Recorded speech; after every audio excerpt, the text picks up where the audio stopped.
दोस्तों, अगर आप ब्रांडेड कंपनी का सस्ती रेंज में नया स्मार्टफोन तलाश कर रहे हो तो ये वीडियो आपके काम की है, क्योंकि आज मैं लाया हूं सैमसंग गैलेक्सी एम सीरीज के सस्ते रेंज में आने वाले दो स्मार्टफोन। जिसमें पहला स्मार्टफोन हमारे पास है सैमसंग गैलेक्सी M05 और दूसरा सैमसंग गैलेक्सी M07। ये स्मार्टफोन आपको अमेजन पर मिलेंगे। हालांकि इनकी जो एप सीरीज होती है वो फ्लिपकार्ट पर सेल होती है और एम सीरीज अमेजन पर। तो अमेजन पर आप सैमसंग गैलेक्सी M05 को परचेज कर पाओगे 6249 रुपीज में। यहां पर बैंक ऑफर यूज करने के बाद 6000 रुपीज से नीचे आ जाता है इसका प्राइस। वहीं पर सैमसंग गैलेक्सी M07 कुछ ही दिन पहले लॉन्च हुआ है ये स्मार्टफोन, और 7000 रुपीज में लॉन्च होने वाला स्मार्टफोन अभी अमेजन पर और सस्ता मिल रहा है 6799 रुपीज का। बैंक ऑफर यूज करने पर ये और सस्ता आपको मिल जाएगा। तो चलिए करते हैं आज इन दोनों की अनबॉक्सिंग और कंपैरिजन एक साथ, और देखते हैं कौन सा स्मार्टफोन आपके लिए रहेगा सबसे बेस्ट। तो सबसे पहले इनके बॉक्स पैकिंग पे नजर डालें तो व्हाइट कलर के बहुत ही स्लिम बॉक्स आते हैं, जहां आपको M05 में मोबाइल का फ्रंट लुक और M07 में साइड और रियर लुक देखने को मिलता है। कुछ हाईलाइट स्पेसिफिकेशन भी बॉक्स पर मेंशन किए हुए हैं, इन्हें डिटेल से आगे डिस्कस करेंगे। फटाफट से इन दोनों को अनबॉक्स कर लेते हैं। आप भी चैनल पे फर्स्ट टाइम विजिट कर रहे हैं, सब्सक्राइब जरूर कर दीजिए। तो ये बॉक्स कुछ इस टाइप से ओपन होते हैं और एक एक मिनी बॉक्स हमें ऊपर नजर आते हैं जिन पर सैमसंग की ब्रांडिंग। बैक साइड में सिम इजेक्टर पिन यहाँ लगी है और इसके अंदर देखें तो यहाँ पर quick start guide, user manual, साथ में type C to type C USB cable बिल्कुल सेम आपको इस बॉक्स में भी मिलेगा। यूजर गाइड के साथ साथ type C to type C USB cable, यानी कि ये दोनों स्मार्टफोन PD चार्ज सपोर्ट कर लेते हैं। इसके बाद हमें स्मार्टफोन रखे हुए नजर आते हैं, इन्हें निकाल के रखते हैं फिलहाल साइड। और बॉक्स के अंदर देखोगे तो यहाँ पर आपको एक सिम इजेक्टर पिन, बाकी कुछ नहीं मिलता, यानी कि चार्जर अडेप्टर आपको दोनों के साथ अलग से ही परचेज करने पड़ेंगे दोस्तों। और साथ में जो कवर है वो भी अलग से खरीदने पड़ेंगे। तो यहाँ पर इन कामों में कंजूसी कर दी सैमसंग कंपनी ने। देने चाहिए थे वैसे चार्जर अडेप्टर, जबकि 25 वॉट तक की फास्ट चार्जिंग सपोर्ट करते हैं ये दोनों स्मार्टफोन, लेकिन बहुत महंगे आते हैं सैमसंग कंपनी के। हालांकि दोस्तों कोई सा भी स्मार्टफोन का चार्जर इन पर यूज कर सकते हो, हर चार्जर ये सपोर्ट कर लेते हैं। घर में अगर पहले से मौजूद है चार्जर अडेप्टर तब तो आपके पैसे बच रहे हैं दोस्तों।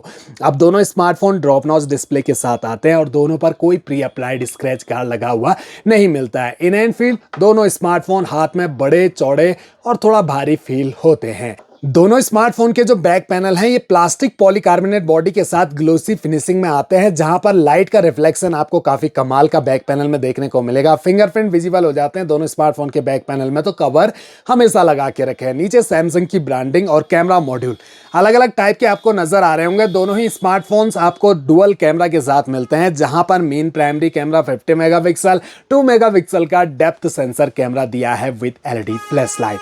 फ्रंट में दोनों स्मार्टफोन दे रहे हैं 8 मेगापिक्सल का सेल्फी कैमरा। अब दोनों स्मार्टफोन हमारे ऑलरेडी बूटेड है। इनकी जो ब्राइटनेस है इसको भी हम 100% करें तो अपने प्राइस पॉइंट पर बेहतरीन डिस्प्ले आपको मिल जाती है। काफी कलरफुल और ब्राइट डिस्प्ले, एजेस कॉर्नर ऊपर से पतले, नीचे चिन ज्यादा आपको नजर आएगी। अब यहां पर दोनों स्मार्टफोन में अगर हम स्क्रॉल अप करते हैं तो फोन में मौजूद सभी की सभी एप्लीकेशन नजर आती हैं। क्लीन UI देने की कोशिश की है कंपनी ने दोस्तों। कुछ एक प्री इंस्टॉल एप्लीकेशन ही आपको नजर आएंगे, अदरवाइज कोई फालतू गेम्स या ब्लोटवेयर एप्लीकेशन इन दोनों स्मार्टफोन्स में आपको नजर नहीं आएंगे।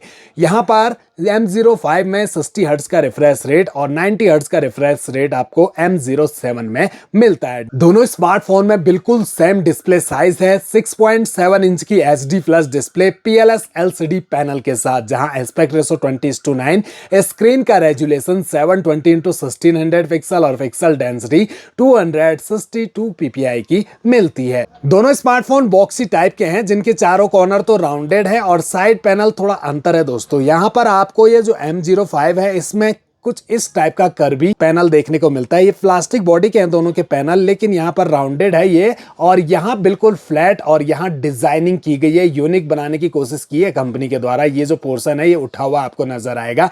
यहीं पर दोनों में आपको पावर ऑन की मिलती है, लेकिन एक बहुत बड़ा अंतर है। ये जो M07 है इसमें आपको फिंगरप्रिंट सेंसर दिया गया है इस पावर ऑन की पर, जबकि M05 जो है इसमें आपको कहीं भी फिंगरप्रिंट सेंसर नहीं मिलता है। ये बिना फिंगरप्रिंट सेंसर के लॉन्च किया गया है दोस्तों। इसके अलावा वॉल्यूम रॉकर्स, ऊपर की साइड दोनों में सेकेंडरी माइक नॉइज कैंसिलेशन के लिए, लेफ्ट साइड में मिलती है सिम ट्रे, और इन दोनों ट्रे को हम आपको ओपन करके दिखा देते हैं तो ये जो M07 है ट्रिपल कार्ड स्लॉट और ये M05 भी ट्रिपल कार्ड स्लॉट के साथ आता है। एक बार में दोनों स्मार्टफोन्स पर आप 2 सिम कार्ड और 1 मेमोरी कार्ड का यूज कर पाएंगे। बॉटम साइड में 3.5 mm का audio jack, primary mic, charging jack और स्पीकर्स दिए गए हैं। अब दोनों स्मार्टफोन की हाइट में थोड़ा सा अंतर है। 168.8 मिलीमीटर की हाइट M05 की है और 167.4 मिलीमीटर की हाइट M07 की। यहाँ पर जो थिकनेस है 7.8 mm की M05 की है और 7.6 mm की है M07 की।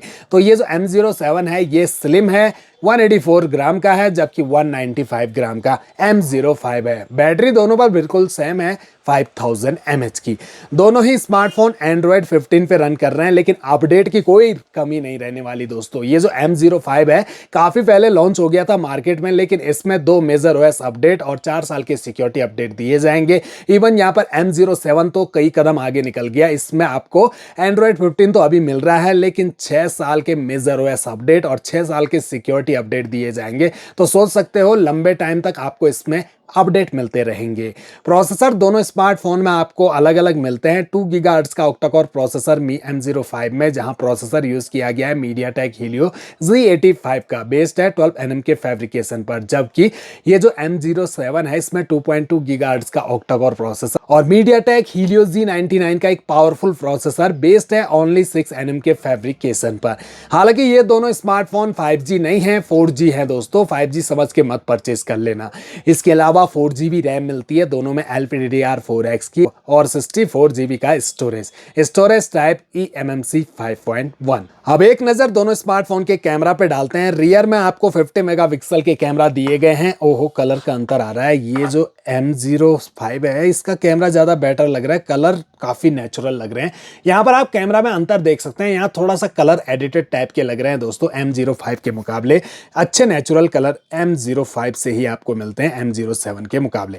दोनों में 10x का जूम सपोर्ट मिलता है। 10x जूम क्वालिटी को जैसी आपको देखने को मिलेगी। इसके अलावा वीडियो अगर आप शूट करते हो तो HD फुल HD का सपोर्ट मिल जाता है। लेकिन दोस्तों एक बहुत बड़ा अंतर वीडियो शूट करने में, यहाँ जो M05 है इसमें आप 30 FPS के साथ साथ 60 FPS में स्मूथ वीडियो रिकॉर्डिंग कर पाओगे, जबकि यहाँ पर आपको HD फुल HD में 30 FPS का ही सपोर्ट मिलता है। फ्रंट सेल्फी कैमरा दोनों के बिल्कुल सेम 8 मेगापिक्सल के, और सेल्फी कैमरा भी देखा जाए ठीक लग रहा है इसका, ये जो M07 है दोस्तों। तो अच्छे कैमरा मिलते हैं अपने प्राइस के हिसाब से। तो बढ़िया कैमरा आपको दोनों में मिल रहे हैं, चाहे वो फ्रंट हो चाहे रियर हो। फ्रंट कैमरा से वीडियो शूट करते हो तो HD फुल HD में 30 FPS में ही सपोर्ट मिलेगा दोनों स्मार्टफोन में। तो ओवरऑल देखा जाए तो दोनों ही स्मार्टफोन्स अपनी अपनी विशेष खूबियों के साथ आते हैं, लेकिन फाइनली बात आती है हमें कौन सा स्मार्टफोन परचेज करना चाहिए। तो दोस्तों हमेशा लेटेस्ट स्मार्टफोन की ओर ही जाना चाहिए। अब ये जो M05 है, भले ही आपको इसमें 60 FPS का सपोर्ट क्यों ना मिल रहा हो, लेकिन ये आउटडेटेड स्मार्टफोन हो गया है। ज्यादा टाइम अब इसके अपडेट के भी नहीं रहे, 2 साल के मेजर OS अपडेट मिलेंगे। जबकि लंबे टाइम तक अगर आपको यूज करना है तो M07 आपके लिए बेटर है। इससे बढ़िया परफॉर्मेंस वाला प्रोसेसर G99 का आपको इसमें मिल जाता है। G99 वही प्रोसेसर जो कि कभी 15-16 हज़ार रुपए की रेंज के स्मार्टफोन में मिला करता था, लेकिन अभी 5G आ जाने से 7,000 रुपए से ऊपर की रेंज में तो 5G ही शुरू हो गए हैं, और उनसे नीचे अभी 4G बिक रहे हैं दोस्तों, और काफ़ी ज़्यादा बिक रहे हैं। ऐसा नहीं कि 4G स्मार्टफोन बिकना ही बंद हो गए होंगे। अब हर किसी की नीड इतनी रहती है कि वो बड़े मुश्किल से मेहनत से पैसा जमा करता है और उसको चाहिए एक बेसिक सा स्मार्टफोन जिसमें वो WhatsApp, YouTube, Facebook, Instagram, Telegram, Google Pay, PhonePe, Paytm जैसी एप्लीकेशन का यूज कर सके, हल्की फुल्की मल्टीटास्किंग, छोटे मोटे गेम्स खेल सके, उनके लिए ये स्मार्टफोन बढ़िया, उनके लिए एक बढ़िया चॉइस है दोस्तों। अगर आप बिगिनर हो या फिर ऑनलाइन एसटीडी के लिए और पेरेंट्स को गिफ्ट करने के लिए चाहिए आपको स्मार्टफोन, तो आप इन स्मार्टफोन को कंसिडर कर सकते हैं। अदरवाइज अगर आपने 10-12 हज़ार रुपए के स्मार्टफोन यूज कर लिए हैं और उसके बाद डायरेक्ट इन पर शिफ्ट होते हैं तो आपको मजा बिल्कुल भी नहीं आएगा। आपको लगेगा कि कितने स्लो चल रहे हैं ये स्मार्टफोन। बाकी तो अपनी अपनी पसंद होती है। कमेंट बॉक्स में बताइए कैसे लगे सैमसंग कंपनी के ये स्मार्टफोन, क्या आप इन्हें परचेज करना चाहोगे। आई होप वीडियो आपके लिए हेल्पफुल रहेगी। चैनल को सब्सक्राइब, वीडियो को लाइक जरूर कर दीजिएगा।